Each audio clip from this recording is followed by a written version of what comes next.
Hello and welcome to your 8th Algebra 1 summer course. I'm Mr. Marquez, your summer online facilitator, math teacher, favorite math teacher, whatever you guys want to call me. It's all good. Anyway, so in this video we're going to talk about multiplying and dividing inequalities. Now, in our previous video, which was adding and subtracting them, we saw that they were very similar to solving an equation by adding and subtracting. It is the same thing. The only difference is that whenever we're multiplying or dividing by a positive number, there's a rule in which the inequalities change. But we'll get to that real quick. What we're going to do is we're going to see 6 examples.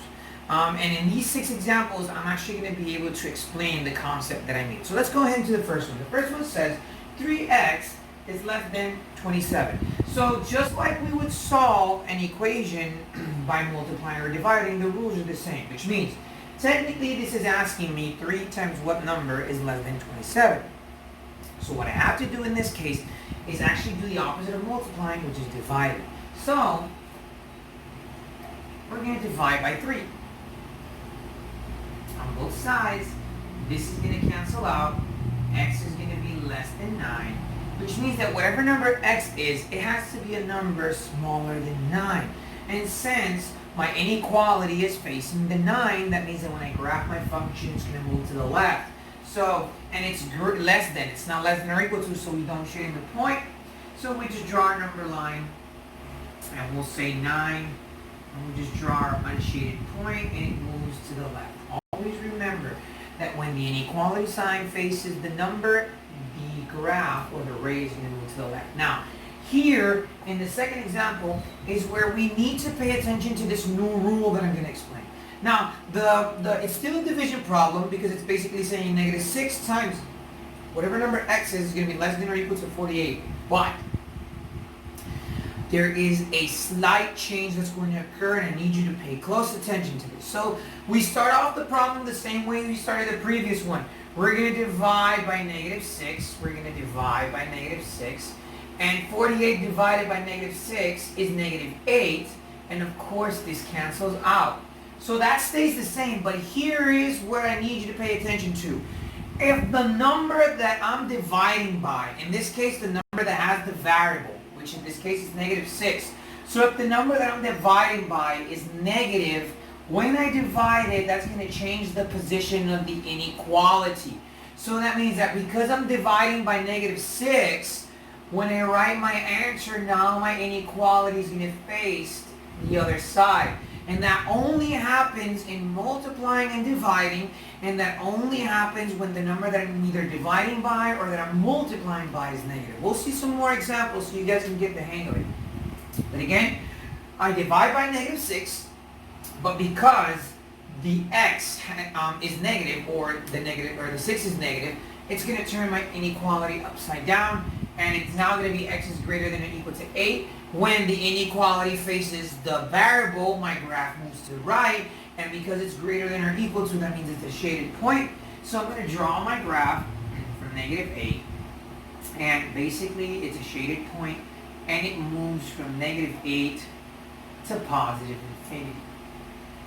Okay, so again, whenever I'm dividing by a number that is negative, whenever, for example, in this case it's 6x. If the 6x is negative, that means that when I divide, it's actually going to go ahead and flip over the inequality. Now let's look at the multiplication.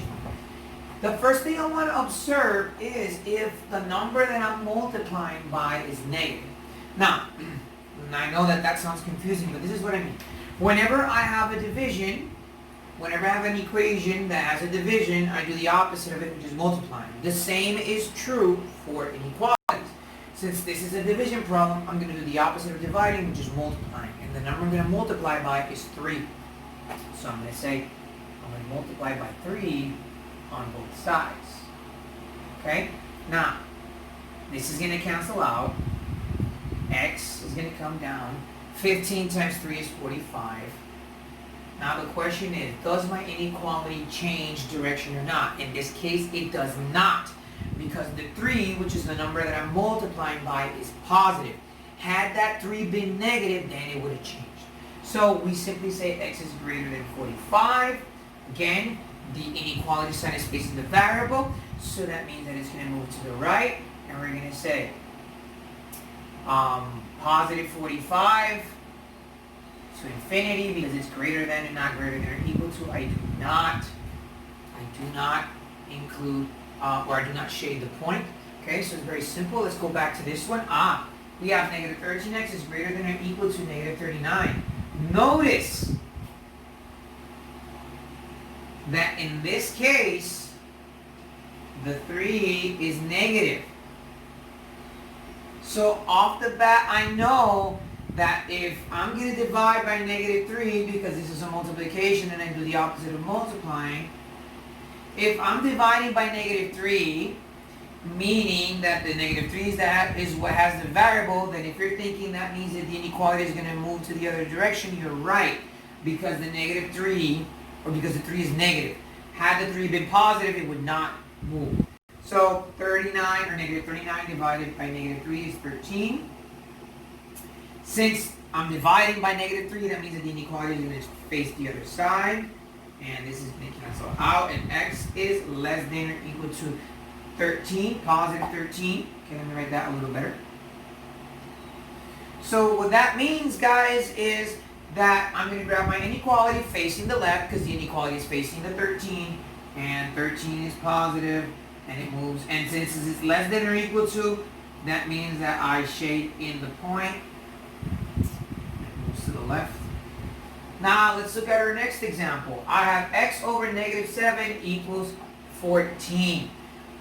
Obviously, I know right off the bat that I am going to change the sign of the inequality because in order to solve this problem, I have to multiply by negative 7. And the rule says that if the number I'm multiplying by or dividing by is negative, that means that at the end, my inequality is going to change sides.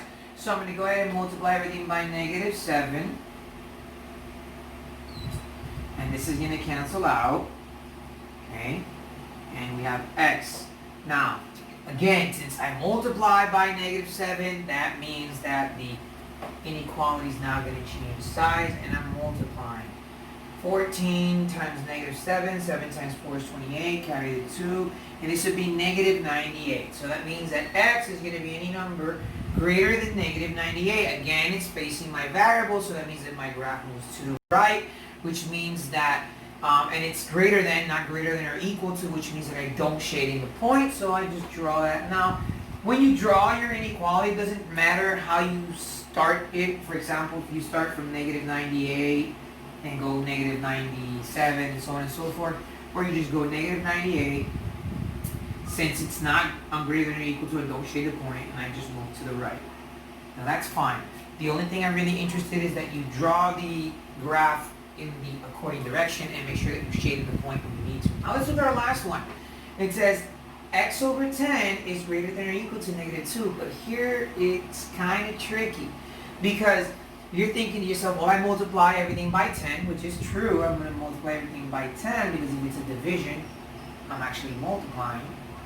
So 10 cancels out on this side, and x. And negative 2 times 10 is negative 20. But you're asking yourself, do I change the direction of the inequality? Some of you might be thinking yes, but in reality the answer is no. And the reason is because, like I've mentioned in the previous 5 examples, the rule only applies to the number that, if the number that I'm multiplying by or dividing by is negative. And I'm multiplying by 10, and 10 is positive. So because the 10 is positive, the inequality sign does not change. It would have changed if the 10 were negative, but it's not. So again, x is greater than or equal to negative 20.